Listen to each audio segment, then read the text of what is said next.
How to connect WordPress to LinkedIn. So first of all, this is the applications which is called Zapier, which is used to connect many different apps. So as you can see in recommended section, there are thousands of apps that you can simply connect it using this Zapier application. So what you have to do is to simply click on my apps in order to connect your WordPress to your LinkedIn, and simply search for LinkedIn and click on this connect button. Now this will take you to your login page where you have to simply enter your email and password.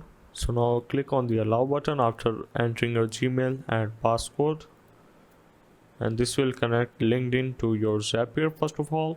So now what you have to do is to simply go for this create Zap and select the WordPress. Once you have selected it, choose the event you want to go with and simply continue it and click on sign in button to sign in to your WordPress. And here once you have added your WordPress account details, you have to click on yes, continue to WordPress, and after that you can simply connect your WordPress to your LinkedIn account. So that's how basically you can connect WordPress to LinkedIn.